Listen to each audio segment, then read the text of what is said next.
Hello and welcome to Local 4's coverage of Mayor Mike Duggan's 10th State of the City address. I'm Kimberly Gill. I'm Devin Skillia, and the speech will be coming to us from the grand lobby of the Michigan Central Station, of course, in mid-restoration right now, once an abandoned behemoth, but a very visible example of both decay and transformation in Detroit. It really is a beautiful facility, and of course now Ford Motor Company is transforming it into a modern mobility campus, and that's the kind of symbolism and momentum the mayor is expected to talk about building upon tonight. We were just talking in our sort of pre-talk on Local 4 Plus. Mayor Duggan usually will fight you tooth and nail if you want to talk about big projects or downtown development. He wants to focus on neighborhoods, but tonight he's going to be, no doubt, talking about neighborhoods, but doing it from this sort of center, this area, this almost the capital of transformation that's going on right now. He's going to talk about blight removal efforts across the city. That was a priority in the budget plan he presented to the City Council last week. Just one part of the neighborhood improvement plan that we know he's going to highlight tonight. Yeah, also expected to touch on crime and guns as well, and increasing the number of affordable housing options in the city. And every time we talk about development, inevitably the words incentives, abatements come up. Mayor expected to tackle those too. He has been so far introducing a number of the folks that are there, gathered to watch and hear his address tonight. So let's join Mayor Duggan over at the Michigan Central Station. I just want to say thank you for being with us, because we're going to get a chance to talk about where we've been and where we're going. This site is historic. It started work on this very place in 1910. It was an engineering marvel. And when it opened in 1913, 110 years ago, it was a building of great beauty. It was a place that connected Detroiters to the world, and hundreds of thousands of visitors a year were greeted by the beauty of our city. This was their first impression of Detroit when they came to town. But in 1988, after years of decline, the last train left the Michigan Central Depot.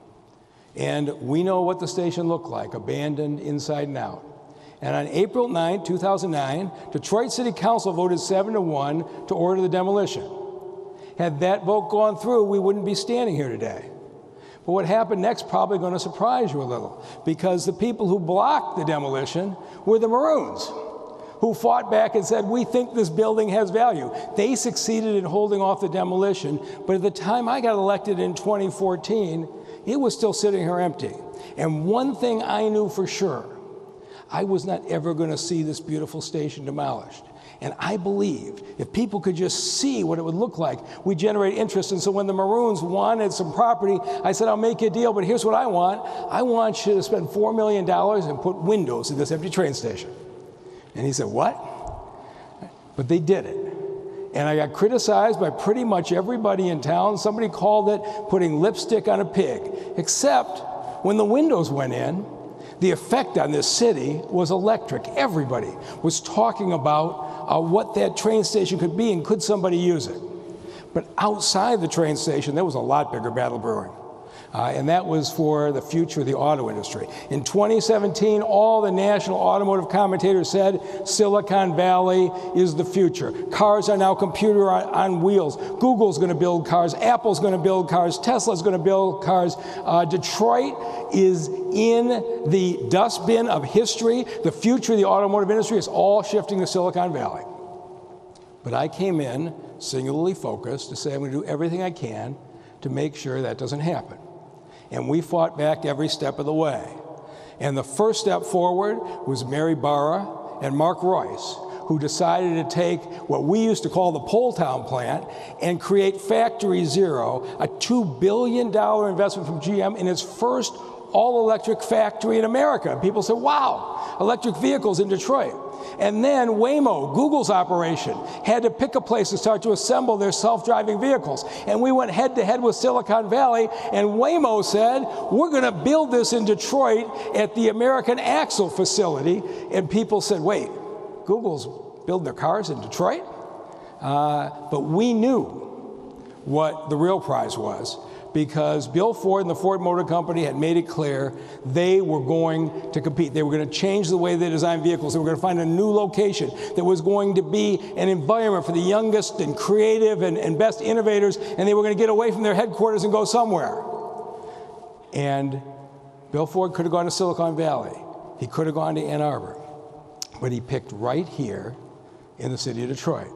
And he didn't just build one building, he's building a campus. Next door, that building under the arrow is an innovation center. It's not just for Ford employees. Any startup, any mobility company can come in there. Ford's got this idea that you collaborate with the other companies. And you see that yellow road there, that's 14th Street? Under that yellow road, we are building with the state's partnership the first public charging road in America. It's going to use the technology that does wireless charging on your iPhone. The coils in that picture are going to go underneath, which means that when you park your car there or drive your car there, your electric car will recharge while it's on the street. And all the mobility companies who locate there, they can actually test out their newest inventions right on the street outside. And then with Governor Whitmer's help, out on Michigan Avenue, we are building the first dedicated autonomous vehicle lane in America. I don't know, you like that?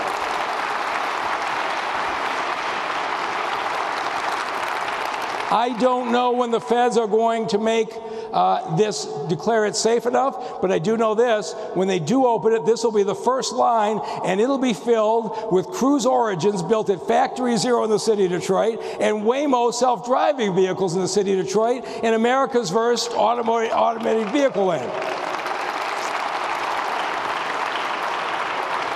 And so all those national pundits who are saying you're going to Silicon Valley, the auto industry. Well, now with Stellantis moving to National Jeeps, here's what they're saying. Detroit the next Silicon Valley. How Detroit passed Silicon Valley. Detroit rising from the ashes. And here's last month's Newsweek. U.S. automakers aim to make Detroit the next Silicon Valley. We took them out head to head, and we're building the future right here in the city of Detroit. But here's what's different about planning in Detroit today. We don't just plan one building, we plan a whole neighborhood. And we do it through a community benefits process where the neighbors get to approve the plan. We're building a Corktown for everyone, 600 new units of affordable housing. We've got 48 units being built right now in left field of Old Tiger Stadium. You can see Cliff Brown building a 78-unit apartment complex. You see how close it is to the station. This is the neighborhood that we're building. Our longtime residents who lived in Section 8 in Clement Kearns Gardens and were afraid they were going to be pushed out, we are building them all new facilities, guaranteeing that all the residents who are there can move into the beautiful new buildings with no rent increase. That's the neighborhood that we are building. And as Ford comes in, we are doubling the number of Section 8 housing in the neighborhood. There is not another city in the country that does that, because this is what we want to do. And every time I see Jim Farley, he says, don't forget, our building is the gateway to Southwest Detroit. So I'm proud of the fact we took Bagley down behind the train station and built it into this new beautiful streetscape, and that we are helping start new businesses like AGI Construction to create Tech Hub right here in the neighborhood. And that the Detroit Hispanic Development Corporation's Phantasma Market is here spotlighting local entrepreneurs, products, and services. We can bring in new people while still embracing those who were already here. And we're not just doing this in Corktown. I will always be appreciative of those 250 families who hosted me in 2013 in their homes and talked about our neighborhood used to be so nice. We used to have street lights. There weren't all these abandoned buildings. And I said to them, I really do believe every neighborhood has a future.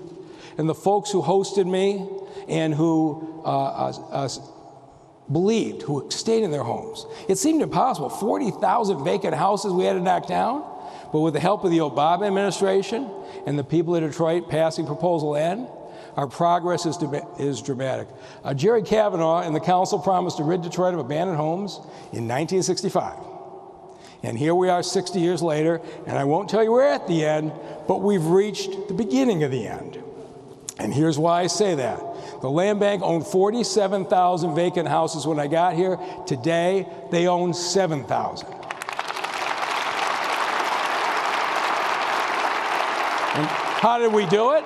We knocked down 24,000, but we sold and rehabbed 16,000. We had lots of good houses in this community. And last year, we reached a tipping point I've been waiting for a long time. We actually rehabbed more houses than we demolished. Can you imagine that? The value in the city is now in moving in, not in moving out. Selling $200 a month at buildingdetroit.org, and you know how I love these pictures. But I am so much more proud of the houses we save than the houses we knock down. Isn't it great? And on Prairie, how it looked and how it looks today. And on Livernois, it looked like that, and I was really glad to join the Barajas family on their first day moving in. This is what we have done 16,000 times. So we will be through the land bank 7,000 abandoned houses sometime next year. But we still got private abandoned houses. We've got 5,000 more, and we're going to start to move on more and more to those. They're more legally complicated, but if you live next door to a vacant house, there's people going in and out, you're afraid that house is going to catch on fire and spread to your house. You actually don't care if the land bank owns it or it's in a private owner. You just want to be safe. And so we are going to now move this year and next year into dealing with these private homes with the goal of getting every vacant house out of the city by the end of 2025. But the blight efforts did something really amazing. After 17 straight years of declining home values, we turned it around. My first couple years, it was kind of uneven. This is a map of the change in home values. The white areas, there were very few sales in. The red areas, the prices, the home values went down. The light green, they went up some. And you could see it was hit and miss. Let me show you this year's map. All across the city, the home values have doubled and tripled in the last 5 years. This is what I meant when I said every neighborhood has a future, and we're seeing it start to come true. We also finally returned to the historic status of majority homeowner city, which had been a proud tradition in the city of Detroit. And this may be the thing I'm most proud of. Zillow came out with a national study last month and talked about the areas and where the value of black homeownership was rising the fastest. And they say while the gap between the value of black homeownership and white homeownership is still too great, there are some places in the country where that gap is closing, where the black ownership value in the properties is rising faster in the suburban areas, and #1 in America in the last 3 years in closing the gap between homeownership between black and white in value is the city of Detroit.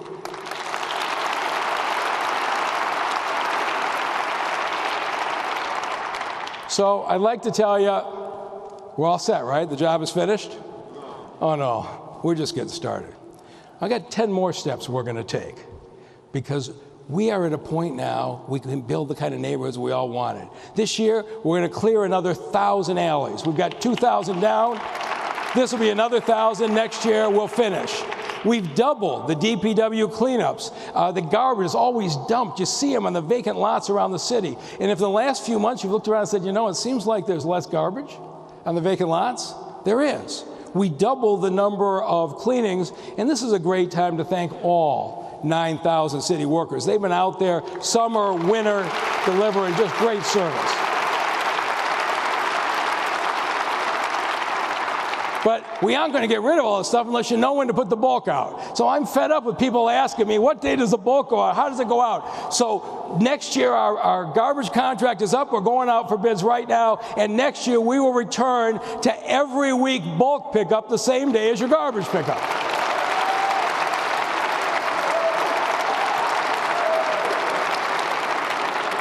We're going to spend $25 million to replace 70,000 broken sidewalk slabs. Ordinarily, that's the responsibility of the homeowner, but we got so many vacant lots with so many busted sidewalks, and to say to the children, the seniors, and disabled, we can't do anything about it. We're going to start today. We're going to expand the neighborhood beautification program. And I know there are people in this community who like the mayor and the council to fight. This is an interesting council. I've never had a council where so many council members have so many ideas they want to get done. And the next few I'm going to show you didn't come from me, they came from the council. But this project actually came from Council President Mary Sheffield, who wanted to take these funds and put them in. We gave $500,000 to 34 block clubs, and you can apply. Let me show you the kind of projects. These weren't necessarily from the latest program, but they show you what neighbors can do. the neighbors from Cooper Street and 14th Street, Berner, they all created peace tree parks in their neighborhood. The beauty of this is we're not having people come from out of town to do this. This is a way where the neighbors can decide what you want in your neighborhood, take the land bank property, have grants to do it. And so the Canfield Consortium, they wanted a community park. Isn't it nice? And the North Goldberg community, here's the kind of park that they built. This is what you can do in your neighborhood. $500,000 more are going to be awarded, and your deadline to apply is March 17th. There is still time to do this in your neighborhood. We have a tremendous affordable housing program. But Council Member Letitia Johnson says, we got a lot of folks in houses who the rents are going up, and they actually want to rent a house. What we don't have is a plan to take the abandoned land bank houses and turn them into affordable houses. And so in May, we are going to roll out a plan where we take land bank houses and go to CDOs, neighborhood nonprofits, churches, and the like.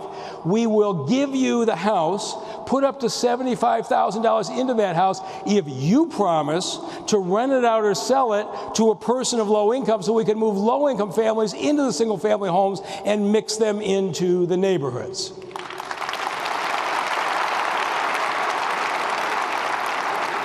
And then Scott Benson, he calls it efficient transfer of wealth. Other people call it tangled titles, but everybody in this room is going to know what I'm talking about. You live in a house and your parents or your grandparents left it for you, except they never actually put it through probate.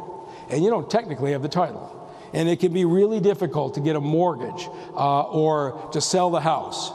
And so what Councilman Benson is proposing is that when the heirs agree, the city will provide legal services. We'll be your lawyer, get that title cleared up, so that when you've earned that wealth, you can pass it on and you can keep it.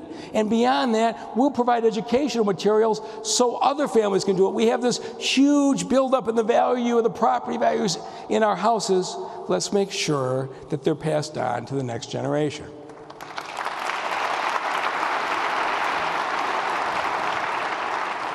We've got $30 million going in to replace 2,000 roofs to repair the homes of low-income seniors and disabled residents. You will see homes being repaired in folks who just didn't have the means to do it all across this city. Motor City Makeover every year was where we would go out and clean up dump sites. This May, we're going to be out those 3 weekends, but instead, we're distributing 90,000 flowers on that day. We're going to bring beauty to the neighborhood instead of talking about blight. All these things I told you about, you want to know how they work? They're all on the city website. DetroitMI.gov, there's a mayor State of the City speech. So if you saw one of those programs and you said, I want to do this in my neighborhood, I want to find something about it, you can go to this page right now and see the exact details on how to sign up. But here's the thing that for the neighborhoods that think they've been forgotten may be the most transformational. We're turning 27 miles of some of the worst dump sites in Detroit, and we are turning them into the new Joe Louis Greenway.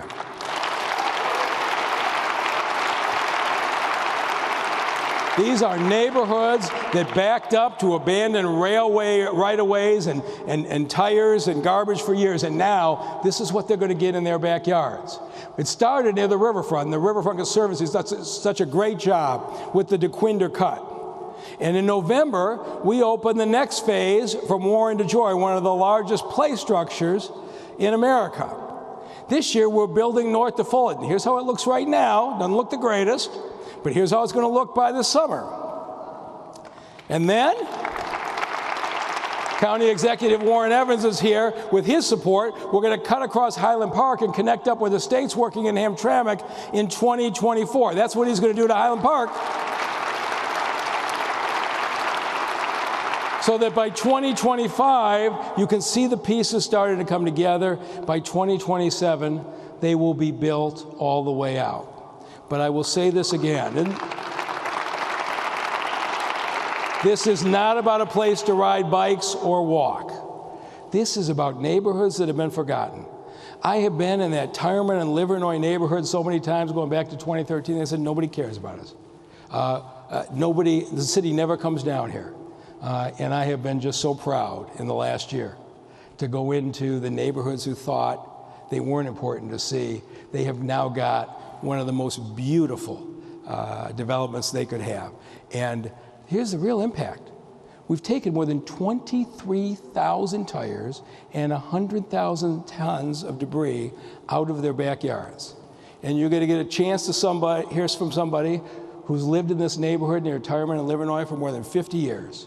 We designed the Joe Louis Greenway with the participation of the neighbors, and I'd like you now to hear their story.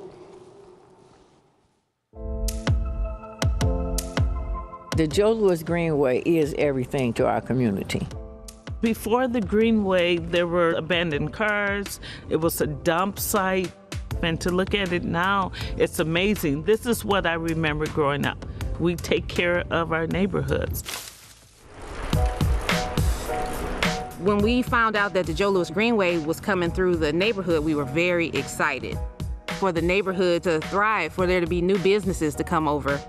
People who live here now see the value in fixing up a property, and they moving in again. I purchased this house from the Detroit Land Bank, and for me to live on the Greenway, it represents hope for me. My neighbors and friends, they came out to help me clean out the yard, and it was such a blessing. Woo-hoo! It humbled me to feel the love of the community. I can't even put it into words how much it means to me. I plan on fully restoring the house. I just want to make this my home. Working through this to really see what goes into doing something of this magnitude, the city sent 7 individuals to Atlanta so that we could see what this could bring to the city of Detroit. So when we came back, that's when we decided that we needed to also inform our community and let them see the potential of this. We got together when we made the Greenway Heritage Conservancy. We made sure that the neighbors knew. We threw community events.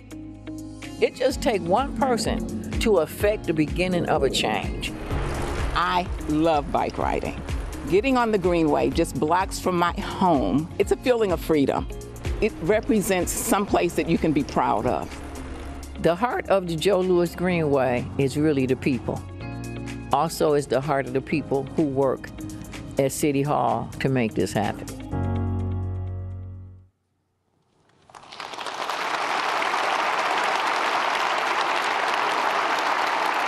So for how many years have you heard people say all the investment is downtown and midtown? Now there's hundreds of millions of dollars going into the neighborhoods where it should be, and it's an exciting time to be here.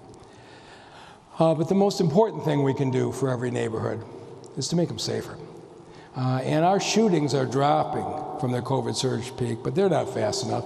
We know what happened during COVID. It happened all across the country. The criminal justice system shut down. You couldn't have a jury trial because you couldn't put 12 jurors into a panel during COVID. And as a result, you've had 3 years of cases backed up, and there wasn't any room in the jail. So you've got people on the streets who were charged with shooting people 2 and 3 years ago, not just in Detroit, but around the country. There has not been accountability. But the problem has been compounded in Detroit because the police were not being paid competitive wages, and we had 300 officers. Our police officers are outstanding, but too many times we were having to cover their shifts during overtime. We had more than 200 people quit last year, and that was why I was really pleased when I saw last fall the revenue assumptions I was hoping for. The ones that showed our income tax revenues are exploding with all of this growth. And the very first priority we had was to give a $10,000 raise to our police officers to make them competitive with the surrounding city. Really pleased to see a 9-0 vote out of City Council back in that police department. And here's the results we'd hoped for. 27 officers graduated from the academy 2 weeks ago. They're on the street. More importantly, 25 Detroit cops who left have already come back. They didn't want to leave. They've come back from Livonia and Farmington Hills and Ann Arbor. One of them just came back from Atlanta, and another 20 have already got their paperwork to follow them. They want to be part of this city, and we're going to fill these positions. They're joining a remarkable coordinated effort that Dawn Eisen and the Fed is leading, and the U.S. Attorney's Office is leading with the federal agencies with a great partnership. And this afternoon, I just left a group led by County Executive Warren Evans. That backlog in the cases, we have to get it solved. It's not anybody's fault, but if you could see how well the entire system is coming together, the county executive, Prosecutor Worthy, Chief Judge Bill McConaughey at 36th District Court has been phenomenal, and now the new Chief Judge of the Circuit Court, Patricia Frazzari, has jumped into this to solve it, along with Chief White, Ray Washington, the sheriff, the clerk, Kathy Garrett, and the state corrections director. But here's what they're all committed to do: a prompt and fair adjudication of all those pending cases to get rid of the backlog. Those steps are all important. But here's the question that we have to ask. The kind of violence that we are seeing here it's just hard to get your mind around. Two guys beefing with each other, and this is what it so often is. One of them decides to drive down a neighborhood street at 9 in the morning to shoot at the person he's beefing with. Of course, misses his target, hits a 2-year-old girl, hits a 55-year-old neighbor who happened to be fixing his car. And by the grace of God, the two of them both fully recovered. But you're saying, what is going on? Two teenagers beefing on social media. They go up to a gas station and one kills a 15-year-old. Over what? You have two neighbors beefing about the parties that are going on at the houses, and finally one of the neighbors goes in with an automatic and shoots 6 people into the house at the neighbor's party. And here's what these things have in common. We don't care enough about each other. We don't value each other enough to say we're not going to take a life for that. And the Detroit police are very good at taking the gun out of the shooter's hands, but they don't have the ability to take the anger out of the shooter's hearts. And an interesting thing happened during our effort to get ShotSpotter in place, which is an important tool to know immediately where the shots are fired. But some of the community groups came to me and said, this ShotSpotter is great, but you need something more. That's after the gun's been fired. You need me. I'm a shot stopper. I said, really?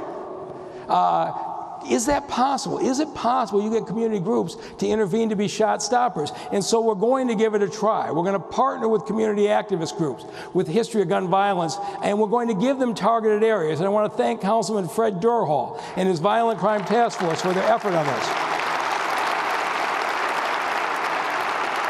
But here's what we're going to do.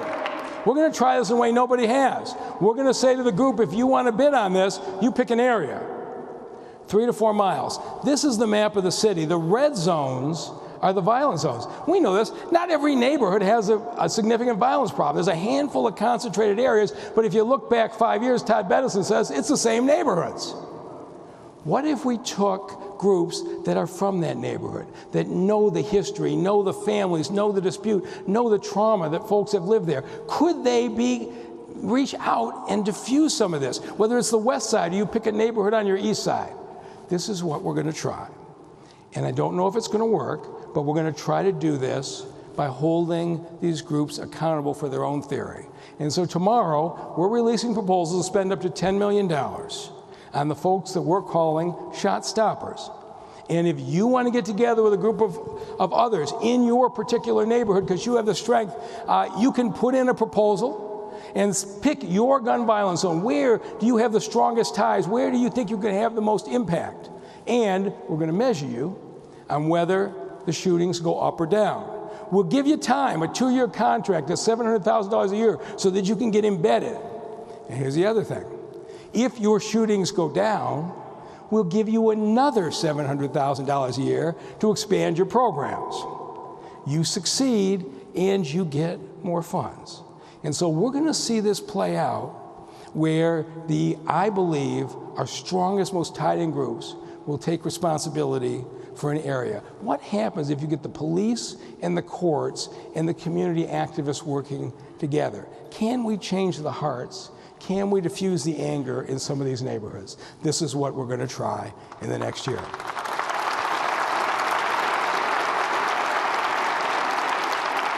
And one of the reasons I think shot stoppers might work is we're at a time where there's opportunity, where you can place people into jobs and training and new courses. We've got 8,400 jobs open today, and half of them don't need college. Detroit today has the lowest unemployment rate in more than 20 years, the lowest poverty rate in 17 years. And this is what I would say to our citizens. We need every one of you, because here's how far we've come in a decade. In 2012, the Bureau of Labor Statistics said we had 48,000 unemployed Detroiters, and we have 4,000 openings. In 2012, there were 12 job seekers for every job. I don't care how bad you wanted to work in 2012. You couldn't find a job in the city then.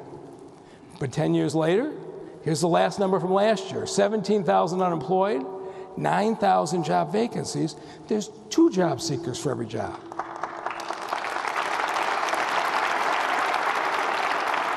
And we're going to make sure Detroiters get those jobs. So Nicole Sherrod-Freeman and her team have 9 Detroit at Work offices in your neighborhood. They've created a career guide with 50 training programs. And we're backed by Joe Biden and $100 million in scholarships from the American Rescue Plan.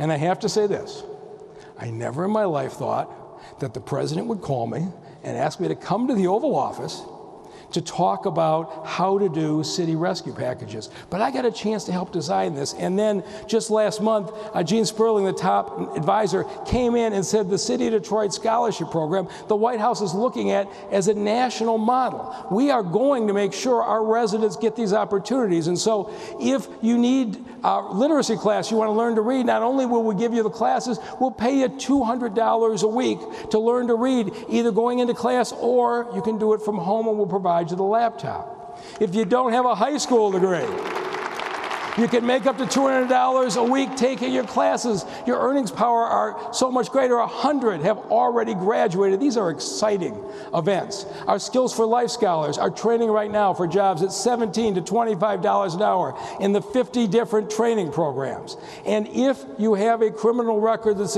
eligible for expungement, our Clean Slate program will be your lawyer. As we've done 3,000 times, we'll erase that criminal background and give you a fresh start on your career. That's because you live in the city of Detroit.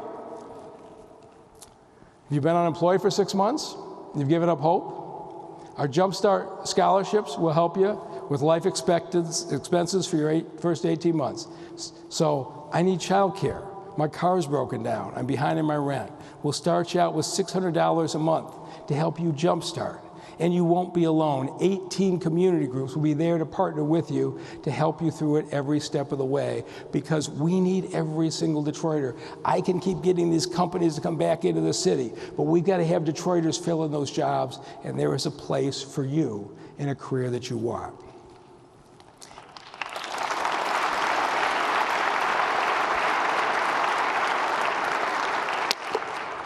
And the credit again goes to council members, Coleman Young II and Mary Waters. They were the ones that first came with this to me and wanted to have this program.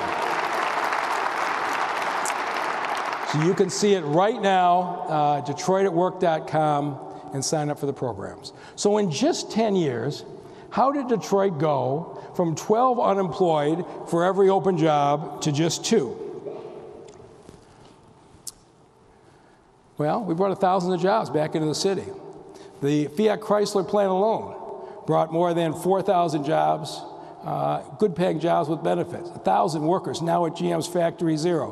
1,200 new jobs at Amazon. They started hiring last month at the State Fairgrounds. Thousands more at the other auto suppliers that came in to support the GM and Chrysler and Ford assembly plants. In healthcare, Henry Ford continues to expand and hire. We're bringing the tech jobs into the city. Banking and financial services, and I'm so appreciative of Gary Torgo, who moved the Huntington Bank headquarters and the Huntington jobs into this city, providing thousands more opportunity, food, hospitality, and thousands of jobs in construction. We had to beat out other cities and states every single time. And I want to talk to you tonight about how we do that. And I want to talk about tax abatements, because it's been a central part of our strategy, and it's going to need to be going forward. And I know in State of the City, you don't supposed to talk about tax policy, but I think people in the city need to understand how it works. And so here's the truth. Without abatements, we've got the highest commercial effective tax rate in the country, nearly twice as high in the suburbs. If you own a house you're a homeowner, you have an abatement. It's your personal residence exemption. It might be an NEZ exemption. If you're below the poverty level in Detroit, you have a full abatement and a HOPE exemption. But here's what the businesses who are looking to locate are facing every day. They can go to Troy and pay 50 mills, Auburn Hills and pay 53, or Detroit and pay 87. There is a reason why Detroit was not succeeding for so long. But here's a fact check. You hear people say, oh, they got money to give to the billionaires. Why can't they put it in this neighborhood? No, that's not true. We don't give any money. We don't give any cash. A tax abatement is a discount. So you build a new business, you're going to have new taxes. We just give you a discount on the new taxes that you're going to pay. If we don't give you a discount, every single time the company comes down to it, they're going to look and say, I can be a lot better off in another community. Tax incentives turn the abandoned Cadillac stamping into the new Lear seating plant. They turn the abandoned Kettering School into the Dakota Dashboard Factory with 500 jobs today. They helped turn the 40-year abandoned Hudson site into what Dan Gilbert is now building as the second tallest building in Michigan. And this long abandoned storefront on McNichols was turned into Marcus Jones's new Detroit pizza bar because he had the advantage of the incentives. And this 40-year abandoned apartment building on Marlboro is now new and filled because of incentives. And this isn't new. Tax abatements have been needed to bring jobs back to Detroit for decades. And here's what Mayor Coleman Young said. In 1981, he was running for his third term for re-election against Perry Kozlowski, the guy he labeled Perry Who. And throughout that campaign, Perry Kozlowski said, Mayor Young's giving all these tax abatements away to millionaires. And here's what Coleman Young said in 1981. I make no apologies for tax abatements. The 116 companies that have received abatements have invested nearly $500 million of their own money in Detroit. And of even greater importance, I believe, are the 3,000 new jobs we brought to Detroit.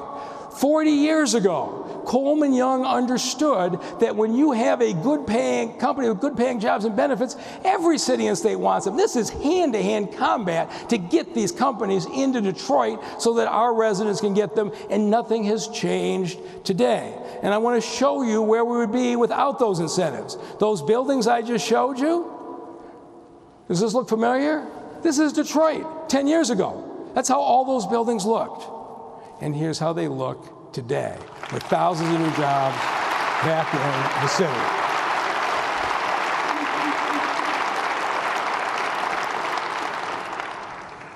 So let's talk about the biggest project of all, District Detroit. So what is District Detroit? This is going to be the largest scale of new construction Detroit has seen since the 1920s. That's not a misprint. It's been 100 years. Dan Gilbert has filled up a lot of buildings and is building a high-rise. Gary Torgo has built the new Huntington headquarters and the high-rise apartments. But this is going to be 10 projects, 6 brand new mid-rise and high-rise projects coming out of the ground. It has been, before the Depression, we saw that many buildings going up in downtown. And it's going to take these vacant parking lots that everybody's complained about. How many times you heard all the Illiches have are these vacant parking lots? And it's going to turn them into 4 new office buildings and 2 new hotels and 695 apartments, downtown luxury apartments that are going to accept Section 8 vouchers. I mean, is that remarkable?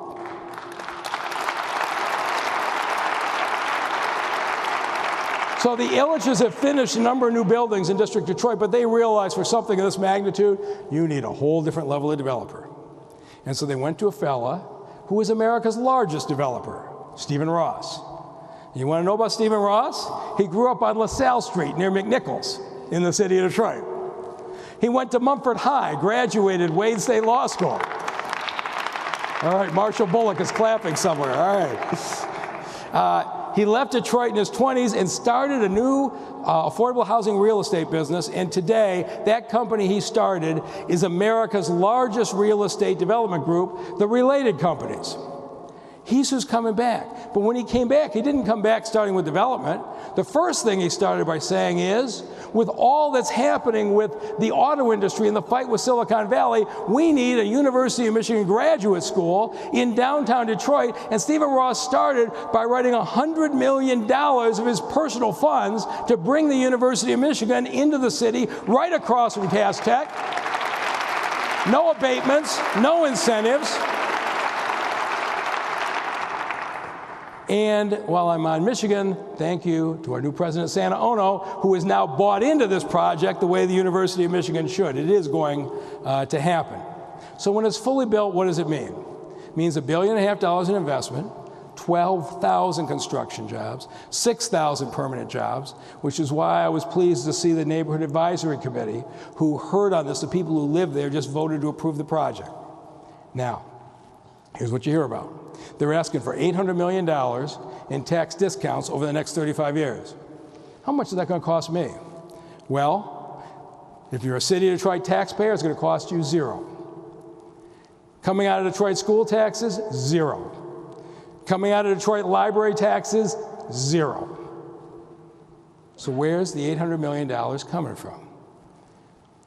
Well, $400 million of it is coming to taxes that get paid to the Downtown Development Authority, which by state law, those taxes cannot be used outside of Detroit. They can't be used in the neighborhood for the general fund. You might say, well, gee, that must be something new, right? We're being mayor and councilor now being criticized. In fact, it's been that way since 1975.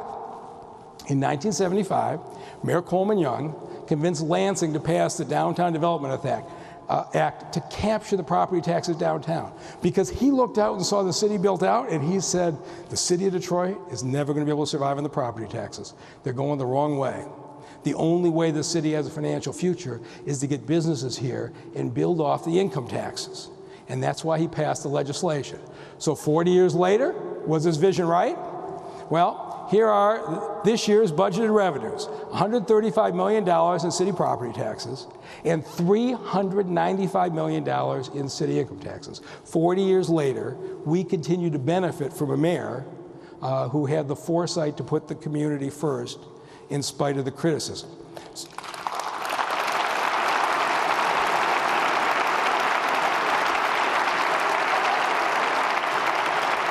Okay.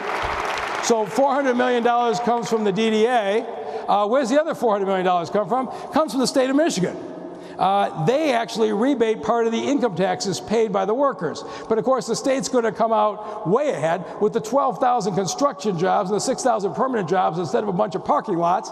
They're going to do just fine. But that $800 million doesn't come from the city. But here is the bottom line from the city. Today, from those parking lots in that area, you know how much the city of Detroit gets every year on this property?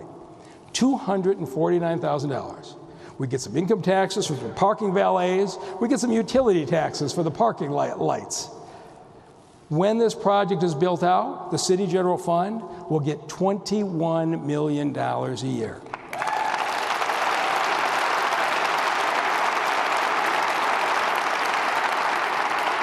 And that is the money that we can put into the police and the parks and the community programs. It'll be there for the general fund. And that's why we are pushing so hard. This is going to be a great project for the city's future. But that's not the only one. We had another major community benefits process, and I love this community benefits process. The neighbors get to have a committee and decide on this, and that's the Fisher Body Plan. Greg Jackson and Richard Hosey proposed to transform, there you go, 435 apartments.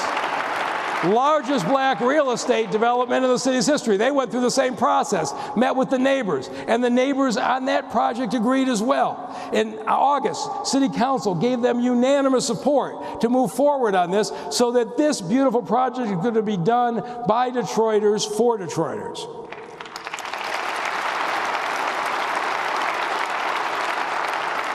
And when I stood here a year ago, I talked to you about the fact that we have progressed from the point where it's only a few people doing the development. In fact, we have developers from this community building across the city. I showed you $500 million in development projects owned and being built by Black Detroiters, and the progress has been remarkable. And let me show you what we're doing. The United Artists Building, abandoned for 40 years. This is another building Detroit City Council years ago voted to demolish.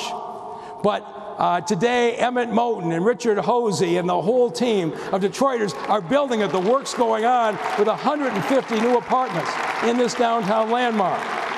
A year ago, I told you Sylvester Hester was competing for a seating plant to supply Ford trucks, and he has now landed that contract and is opened up on the site of the old Southwestern High School with 400 workers right here in the city of Detroit.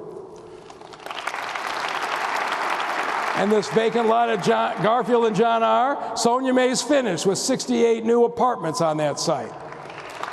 We told you a year ago there'd be a Black-owned Detroit Food Commons promised for the North End. You can drive right up Woodward and see it. It's under construction and going to be open this year. And George Namdi and Rod Hardiman said, we're going to take this vacant eyesore on Grand River and we're going to build affordable housing. And you can see the construction going on now to be built later this year. This is what is happening across the city. We have Black ownership and Black development rebuilding our community. And then there's new projects we haven't talked about. Amin Irving took this beautiful land on East Jefferson, and he's putting 150 units of affordable housing on the riverfront. So these developments help us pay for things that we've always wanted to do. Like this building here, the Dexter Elmhurst Rec Center, a building which had been long gone if it hadn't been for Helen Moore and the force of her personality. But she didn't have the resources to do what she wanted, but we came together and partnered. And next year it will be open as a brand new Dexter Elmhurst Recreation Center. I know Fred Durhall will be there cutting the ribbon. But we're building a new sports dome in Chandler Park. We're going to expand Farwell Center to add a gymnasium. We're going to replace the abandoned Lennox Center in Jefferson Chalmers. You can see where it's being demolished and a new center is being built. And in this case, we had the generous support of Roger Penske, who put in $5 million so that Jefferson Chalmers would once again have a community center. And Tom Goris, Aaron Tellem, and the Pistons are taking the Brennan Pool site that right now we can only use a few months for the summer and building a $20 million recreation center in Rouge Park for that area of this community. We're generating funds to invest in our children. Very proud of the fact that 4,000 Detroiters are attending college today because they live and went to high school in the city of Detroit. And if you are a Detroiter, you graduate from Detroit High School, you get accepted to a community college, your tuition is paid for 2 years. Any one of a number of four-year schools you get accepted, it's paid for 12 years. And you can sign up at the DetroitPromise.com. 8,000 young people are going to be employed again this summer. We're making sure our young people have a good opportunity. Our firefighters deserve better physical conditions to live and work, and we're going to put $13 million into repair 15 firehouses. Our DDOT drivers are underpaid, and we are going to raise their pay and get another 100 buses on the road when we get these drivers hired. We're going to get this done. And we've increased funding to Detroiters who want to start small businesses, up to $1 million a quarter with council support. Yes, that's Joe Biden on the right hand. When he was vice president, this program attracted Motor City Match such national attention, he came down and passed out the awards himself, one quarter. He loves this stuff. We'll get it back. Now 144 businesses are open in the city through Motor City Match, 58 under construction, and 77% are minority owned. We're giving opportunities to people who might not have had them. And I was really pleased at Baobab Fair that just won the competition at CHOP and an Esquire. This is a company in a vacant building on Grand Boulevard and Woodward that had been empty for years and now is open because they had help from Motor City Match and now is attracting national attention. This is the kind of talent that we have in the city of Detroit, and Motor City Match is giving them the resources to pursue their dreams and making all of our lives richer as a result. we are also being intentional in making sure Detroiters have ownership in all new businesses, including cannabis. In 2008, the voters of Michigan legalized medical marijuana. And over 50 medical facilities opened in Detroit, but only 4 were opened by Detroiters. The marijuana stores were open, the Detroiters were customers, and others were the owners taking the profits. And then, in 2018, the voters legalized recreational marijuana. Great, right? Except, you know who wrote the language that went on the ballot? It was the medical marijuana owners. And they said for 2 years, the only people who can get a recreational license are people who are already operating a medical marijuana facility, which meant you would have had 46 out of 50 permanently being owned by non-Detroiters. And so again, there are people who want the mayor and council to fight. This is a case where we didn't fight. Our very great council member, James Tate, said, I ain't voting to license these things if Detroiters aren't going to get their share. And he and I stood shoulder to shoulder and said, we'll take whatever criticism. Detroiters are going to have ownership.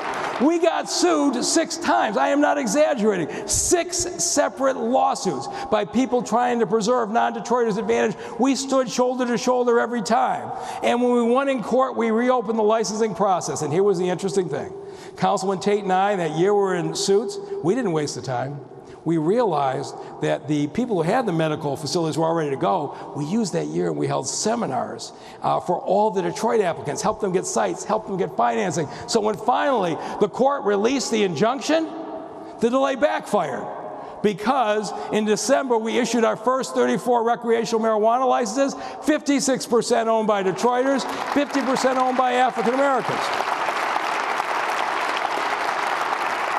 We want outside investment. We welcome investment from outside the city. But Detroiters have to have a fair share of the ownership and participate in a fair share of the profits. That's all we ask for, and it's what we've gotten by standing together and fight. But that's how hard you've got to work in order to make sure the residents of the city get their opportunities.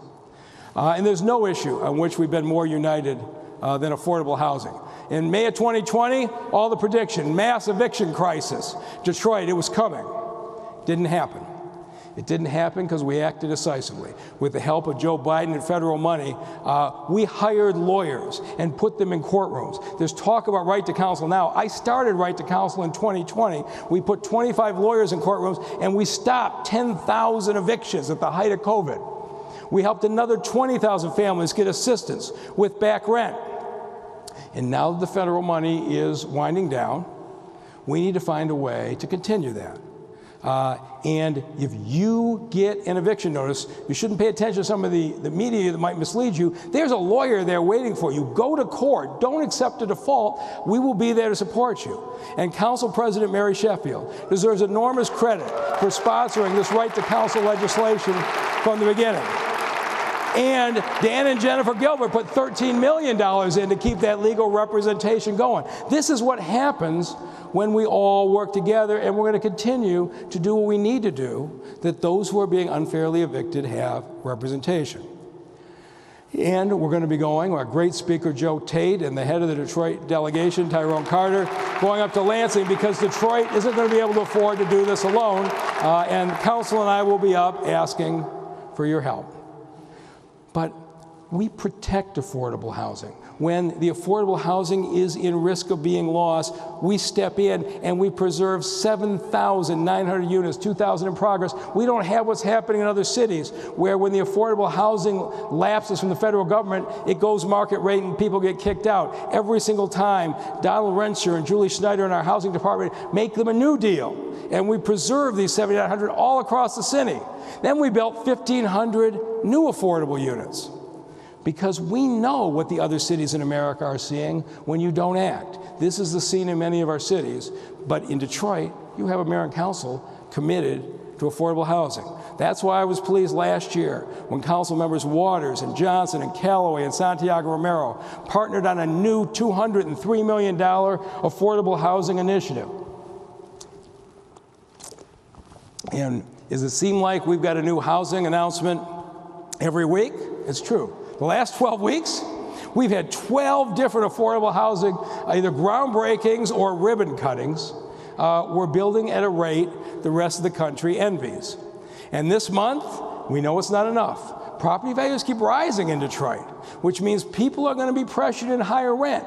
We have to work together to stay ahead of this, and so I'll be sending City Council a request to commit $31 million more of ARPA funds to build and preserve 600 more units in 13 properties, and given our history, I'm sure there is going to be unanimous support. We are going to continue to stay ahead of this program. I continue to see this world through the eyes of the people whose homes I shared in 2013, night after night, with them telling me about the shopping districts where they used to be able to go for a cup of coffee, the neighbors that used to be in that house across the street. And I told them we would bring the beauty back to every corner of the city. And we took the Avenue of Fashion on Livernois, and we went and rebuilt it on the west side to one of the nicest commercial strips anywhere in Michigan. You can't find a parking space on Friday and Saturday night. And also, then we went around the corner to West McNichols, all abandoned storefronts, and rebuilt that into a vibrant commercial district with lots of businesses opening up again. This is what we're doing in the neighborhoods. West Warren is being rebuilt right as we speak into a beautiful district near the Dearborn border. On the east side, there weren't too many neighborhoods more run down than Van Dyke and Kirchville. You went down that Kirchville corridor, which I've had reason to do every day, going to and from work. There wasn't much going on, but today it's one of the most vibrant corridors in the city. And East Warren is being rebuilt right now over by Cadieux into the kind of great district in the neighborhood where my father grew up, and a district that he would have recognized. In southwest Detroit, a place that's really never had the kind of park system they deserve on this abandoned land, we have built a world-class riverside park so the people of that community can enjoy the waterfront. Neighborhoods that thought they'd been forgotten. Rosa Parks in Claremont, a historic site to every Detroiter, is being rebuilt right now. And immediately next door, the first thing you see, a vacant apartment building is now being restored with new apartments, because when you start to rebuild the streetscape, people start to invest in the neighborhoods. And on Dexter Avenue, I said all along, when Dexter Avenue comes back, I will start to feel good. And now I'm spending a lot of time on Dexter Avenue because we are seeing real life and real investment coming into that community. State fairgrounds have been left abandoned for more than a decade. And now we're building a place of employment and beauty. We saw the rebuilding of Campus Martius now into what U.S. News, USA Today just called America's greatest town square. In DTE, this was Beacon Park, and now it's a beautiful park. This is what we are doing in this city. This is a city I remember, Detroit, that was great, but here's something I don't remember, a riverfront that was beautiful. And now, I didn't know growing up we had a riverfront. But now it's something that families from all incomes and all parts of this community enjoy. And so nobody who was here will forget July 18th, 2013. It was the day the city of Detroit declared bankruptcy. National embarrassment, largest city in America to go into bankruptcy. And this is the picture that went out across the country. The abandoned train station, the sign of hopelessness in Detroit, all the jokes on the nightly news, last one out of Detroit, please turn out the light. Where we are standing right now was a national symbol of despair. But we got to invite those folks back this July. Because this July, this site is going to be the center of one of the most exciting cities in all of America. God bless you, Detroit. Good evening.